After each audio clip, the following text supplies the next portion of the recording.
Guys, എന്തൊക്കെയുണ്ട് വിശേഷം? എല്ലാവർക്കും സുഖമല്ലേ? അപ്പോൾ ഇന്ന് റൈസുകളുടെ കൂടെ കഴിക്കാൻ പറ്റുന്ന അടിപൊളി ഒരു ഡേയ്സ് പിക്കിളിൻ്റെ വീഡിയോ ആണ്. ഇപ്പോൾ സമയം രാത്രി ഏകദേശം 8 മണി കഴിഞ്ഞിട്ടുണ്ട്. ഇപ്പോഴാണ് ഞാൻ ഡേയ്സ് പിക്കിൾ ഉണ്ടാക്കാൻ വേണ്ടി അടുക്കള കയറിയത്. കാരണം വേറെ ഒന്നുമല്ല, ഇത് കുറേ ദിവസമായി മേടിച്ച് വെച്ചിട്ട്. അപ്പോൾ ഇനി ഇത് ഉണ്ടാക്കിയില്ലെങ്കിൽ ഇതിവിടെ ഇരിപ്പായി പോകും. കാരണം നാട്ടിൽ പോയതിനുമ്പോൾ അച്ചാർ തീർത്ത് വെച്ചതാണ്. പിന്നെ ഇതുവരെ അച്ചാർ ഞാൻ ഉണ്ടാക്കിയിട്ടില്ല. അപ്പോൾ നമുക്ക് അച്ചാർ ഉണ്ടാക്കാം. വാ. അതിനായി ഞാൻ എടുത്തേക്കുന്നത് ഇഞ്ചി, വെളുത്തുള്ളി, പച്ചമുളക്, കറിവേപ്പില, 250 ഗ്രാം ഈന്തപ്പഴം, 250 ഗ്രാം ശർക്കര, 125 ഗ്രാം പുളി വെള്ളത്തിലിട്ടും വെച്ചിട്ടുണ്ട്.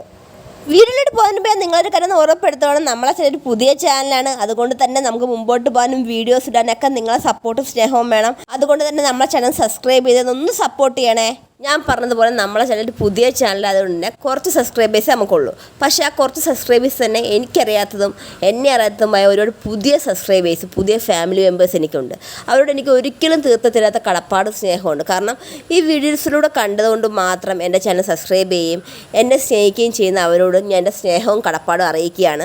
എല്ലാവർക്കും എൻ്റെ സ്നേഹം എന്ന് പറഞ്ഞാൽ ഞാൻ നന്ദി അറിയിക്കുകയാണ്. കാരണം എനിക്കിത് പറയണമെന്ന് തോന്നി നിങ്ങളോട്. അതുകൊണ്ടാണ്. അപ്പോൾ നമുക്കിനി വീഡിയോയിലോട്ട് പോവാം. ഞാൻ ചട്ടി ചൂടായപ്പോൾ അതിലേക്ക് ഞാൻ വെളിച്ചെണ്ണ ഒഴിച്ചു. ഒരു 3 സ്പൂണും വെളിച്ചെണ്ണ ഒഴിച്ചു. ആ വെളിച്ചെണ്ണ ഒന്ന് ചൂടായപ്പോൾ അതിലേക്ക് കടുകൊന്ന് പൊട്ടി വരാറായപ്പം ഞാൻ അതിലേക്ക് ഉലുവയും ഒരു 1/4 ടീസ്പൂൺ ഉലുവയും കൂടി ചേർത്തിട്ടുണ്ട്. സത്യം പറഞ്ഞാൽ നമ്മളെല്ലാം അടുപ്പിച്ച് സെറ്റാക്കി വെച്ച് കഴിഞ്ഞാൽ വളരെ പെട്ടെന്ന് ഉണ്ടാക്കിയെടുക്കാൻ പറ്റുന്നതും എന്നാൽ വളരെ ടേസ്റ്റ് ആയിട്ടുള്ള അച്ചാറാണ് നമ്മുടെ ഡേയ്സ് പിക്കിൾ. അങ്ങനെ ഉലുവയും കടുകൊന്ന് പൊട്ടി വന്നപ്പോൾ അതിലേക്ക് നമ്മൾ അരിഞ്ഞ് വെച്ചിരിക്കുന്നത് ഇഞ്ചി, വെളുത്തുള്ളി, പച്ചമുളകും കറിവേപ്പിലയും കൂടി ഇട്ടിട്ടുണ്ട്. ഇനി ഇത് നന്നായിട്ട് അങ്ങ് കിണ്ടുക. പക്ഷെ നമ്മൾ പ്രത്യേകം ശ്രദ്ധിക്കുന്നത് ഒന്നും കരിയല്ല്, ചെറിയ തീയിലിട്ട് നന്നായിട്ട് കിണ്ടിയാൽ മതി. സത്യം പറഞ്ഞാൽ മലപ്പുറത്ത് തന്നെ എനിക്ക് കിട്ടിയ ശീലങ്ങളിലൊന്നാണ് ഈ ഡേയ്സ് പിക്കിൾ കഴിക്കൽ. കാരണം ഞങ്ങൾ കൊല്ലത്തോട്ടൊക്കെ കൂടുതലും നെയ്ച്ചോറ്, ബിരിയാണി അങ്ങനെയുള്ള റൈസുകളുടെ കൂടെയൊക്കെ കൂടുതലും ഉപയോഗിക്കുന്നത് നാരങ്ങ അച്ചാറാണ്. അപ്പോൾ അതായിരുന്നു എൻ്റെ ശീലവും. പക്ഷേ ഇവിടെ വന്നതിന് ശേഷം ഡേയ്സ് പിക്കിൾ കഴിക്കുന്നതും ഇഷ്ടപ്പെട്ടു, കൂടെ കൂട്ടി. പക്ഷേ ഇപ്പം പ്രശ്നം എന്ന് വെച്ച് കഴിഞ്ഞാൽ എനിക്ക് നെയ്ച്ചോറോ ബിരിയാണി അങ്ങനെയുള്ള എന്ത് റൈസ് കഴിച്ചാലും എനിക്ക് സൈഡ് ഡിഷ് ഡേയ്സ് പിക്കിൾ ഇല്ലെങ്കിൽ എനിക്കത് പൂർണ്ണമാവത്തില്ല. അതൊരു ശീലമായി മാറിയിരിക്കുകയാണ് ഇപ്പം. അപ്പോഴത്തേക്കും നമ്മൾ ഐറ്റംസൊക്കെ അത് മൂത്ത് വന്നിട്ടുണ്ട്. ഇതിലേക്ക് ഞാൻ ഇച്ചിരി കുറച്ച് മഞ്ഞപ്പൊടി ഇടുകയാണ്. ഒരു 1/4 ടീസ്പൂൺ മഞ്ഞപ്പൊടി ഇട്ടിട്ടുണ്ട്. പൊടികൾ ചേർക്കാൻ തുടങ്ങി കഴിഞ്ഞാൽ തീ ശ്രദ്ധിക്കണം. Note the point. ഉണ്ടാക്കുന്ന ക്വാണ്ടിറ്റിക്ക് അനുസരിച്ച് അളവുകളിൽ മാറ്റം വരുത്തിയാൽ മതി. നമ്മൾ ഡേയ്സും ശർക്കരയും എടുക്കുന്നതിൻ്റെ നേരെ പാതി എടുത്താൽ മതി പുളി. പിന്നെ നമ്മൾ പച്ചമുളക് ചേർക്കുന്നുണ്ട്. അപ്പം നമുക്ക് പിന്നെ വേണ്ട എരിവിനനുസരിച്ച് മുളക് പൊടി ചേർത്താൽ മതി. ഞാൻ ഇവിടെ 2 ടീസ്പൂൺ മുളക് പൊടിയാണ് ഞാനിവിടെ ചേർത്തേക്കുന്നത്. മുളക് പൊടി ഇട്ടതിന് ശേഷം അതിൻ്റെ കൂടി പച്ച ചുവ മാറുന്നത് നന്നായിട്ടൊന്ന് വരട്ടണം. പിന്നെ നമ്മൾ പ്രത്യേകം ശ്രദ്ധിക്കണം, തീ കുറച്ച് വെച്ചേക്കണം. പിന്നെ അതെനിക്ക് ഞാനൊരു 6 വർഷമാണ് ഞാൻ ഫോളോ ചെയ്ത റെസിപ്പിയാണ്. അതുകൊണ്ട് നിങ്ങൾക്ക് ധൈര്യമായിട്ട് നിങ്ങൾക്ക് ട്രൈ ചെയ്ത് നോക്കാം.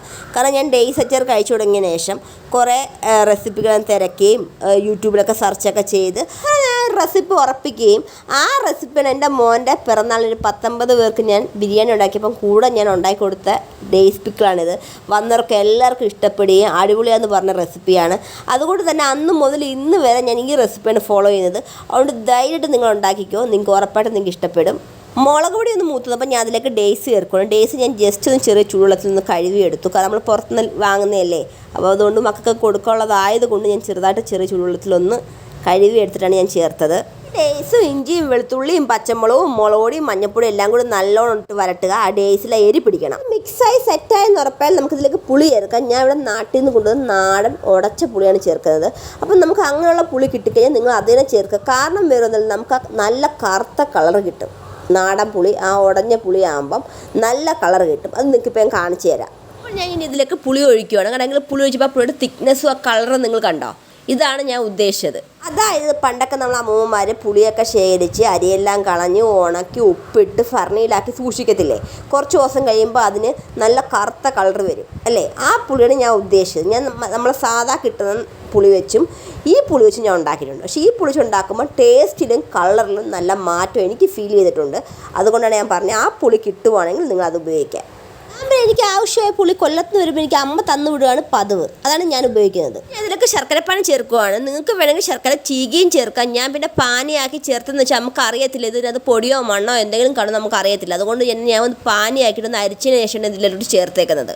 ഇത് നമ്മൾ ഇതുവരെ വളരെ പ്രധാനപ്പെട്ട ഇൻഗ്രീഡിയൻറ്റ് ചേർത്തിട്ടില്ല. എന്താണത്? ഉപ്പ് നമ്മൾ ഇതുവരെ ചേർത്തിട്ടില്ല. അപ്പോൾ ഇപ്പം ഞാൻ ഉപ്പ് ചേർക്കാൻ പോവുകയാണ്. ഇപ്പം ഞാൻ കുറച്ച് ചേർക്കും. എന്നിട്ട് ഇതിനകത്ത് എരിയും പുളിയും മധുരമൊക്കെ പിടിച്ചതിന് ശേഷം ലാസ്റ്റ് ചെക്ക് ചെയ്തിട്ട് നമുക്ക് ഒന്നും കൂടി ചേർക്കാം. എന്നിട്ട് ഇതിനെ ഡേയ്സ് പിക്കിളിൻ്റെ പരത്തിലാക്കി എടുക്കുക. അത്ര തന്നെ.